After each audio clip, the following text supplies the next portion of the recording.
క్రీస్తు నామంలో ఈ మొయ్యేరు గ్రామ వాసులందరికీ కూడా శుభములు తెలియజేస్తున్నామండి. దేవుని వాక్కు ఈ విధంగా సెలవిస్తుంది. దేవుడు ప్రేమాస్వరూపి. ఈ లోకంను ఎంతో ప్రేమించి ఆయన తన అద్వితీయ కుమారునిగా మన అందరి యొక్క పాపముల నుంచి విడుదల కలిగించడానికే ఆయన ఈ లోకానికి వచ్చారండి. ఆయన యేసు ప్రభువారు మనల్ని ఎంతగానో ప్రేమించారండి. ఈ లోకంలో ఎవ్వరూ కూడా మనల్ని అంతగా ప్రేమించి ఉండరు అనమాట. మన బంధువులు కానీ స్నేహితులు కానీ ఒకవేళ నీకు ఉన్నత స్థితి కలిగి ఉన్నప్పుడు నీ దగ్గరికి చేరవచ్చు. కానీ ఒకవేళ నీవు ఏదైనా అనారోగ్య పరిస్థితుల్లో ఉన్నప్పుడు నిన్ను విడిచిపెట్టవచ్చు. కానీ యేసుక్రీస్తు ప్రభువారు ఏమాత్రము కూడా ఆయన విడిచిపెట్టే దేవుడు కాదండి. ఆయన ఎప్పుడూ కూడా ఒకే రీతిగా ఉండే దేవుడు. ఆయన అందరినీ కూడా ఒకే విధంగా ప్రేమిస్తున్నాడండి. కాబట్టి అందరినీ ఒకే విధంగా ప్రేమిస్తున్నాడు. కాబట్టి ఈ సృష్టిలో ఉన్నదంతా కూడా అందరికీ సమానంగా అనుగ్రహిస్తున్నాడండి. ఈ భూమిని సృష్టించిన దేవుడే. ఈ గాలి, నీరు, ఆకాశం, భూమి, ఇంకా సూర్య చంద్ర నక్షత్రాలు ఇవన్నీ కూడా దేవుడే కలుగ చేశాడండి.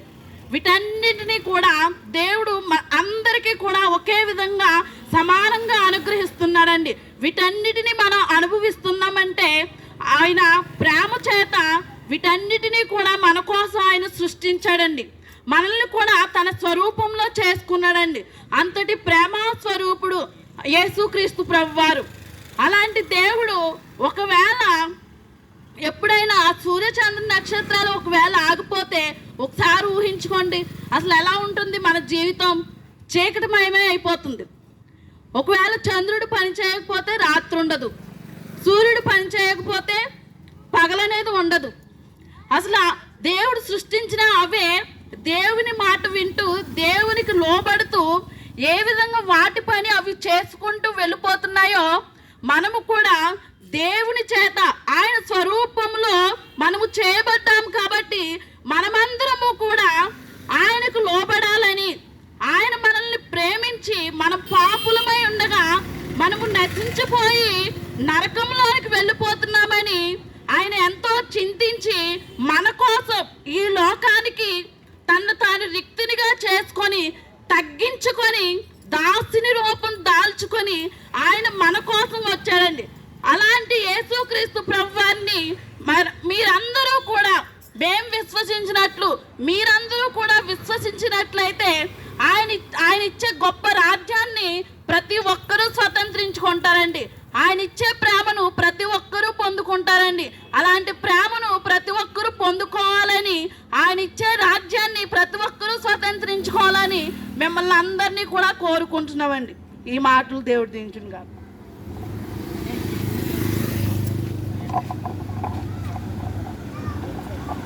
మహాపరిశుద్ధుడా, ఘనమైన తండ్రి యేసయ్యా, నీకు లెక్కలేని వందనములు, స్తుతులు, స్తోత్రములు ప్రభువా. అయా తండ్రి, మొయ్యేరు గ్రామంలో ఈ రీతిగా ప్రభువా సువార్త కూడికను ప్రభువా నువ్వు ఏర్పాటు చేసిన విధానమును పట్ల ప్రభువా నీకు లెక్కలేని వందనాలు, స్తుతులు, స్తోత్రములు ప్రభువా. అయా నీ బిడ్డలు ప్రభువా దేవా తండ్రి నీ సువార్తకే ప్రభువా పరుగులు తీసే బిడ్డలుగా ఉన్నారు. అయా ఎంతవరకు ప్రభువా సువార్త అందించాలో ప్రభువా నీ బిడ్డల ద్వారా నువ్వు అందిస్తున్నావు. అయా నువ్వు వాక్యంలో సెలవిస్తూ వచ్చావు ప్రభువా, సర్వలోకానికి వెళ్ళి సువార్తను ప్రకటించమని.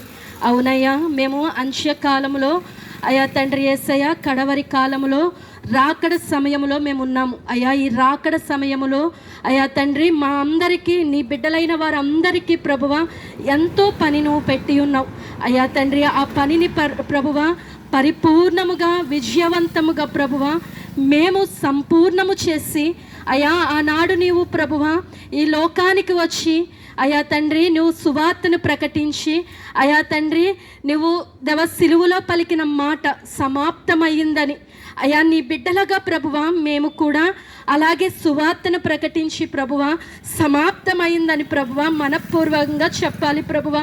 అయా మేము చెప్పడమే కాదు అయా మా నోటంట వచ్చే ప్రతి మాట ఎవరి హృదయములను నీవు దర్శించాలని అనుకుంటున్నావో ప్రభువా ఆ ఆత్మలకు ప్రభువా ఈ మాటలన్నీ తాకి ప్రభువా వారు దర్శింపబడి నిత్య నరకానికి ప్రభువా అర్హులు కాకుండా ప్రభువా నిత్య రాజ్యములో మాతో పాటు వారు కూడా కలిసి పూర్ణ హృదయముతో పూర్ణ ఆత్మతో సంపూర్ణముగా ప్రభువా నిన్ను గణపరిచే స్థితిలో ప్రభువా ఈ ఊరు వాసులందరినీ ప్రభువా నీవు నిలవబెట్టమని ప్రార్థిస్తున్నాం ప్రభువా.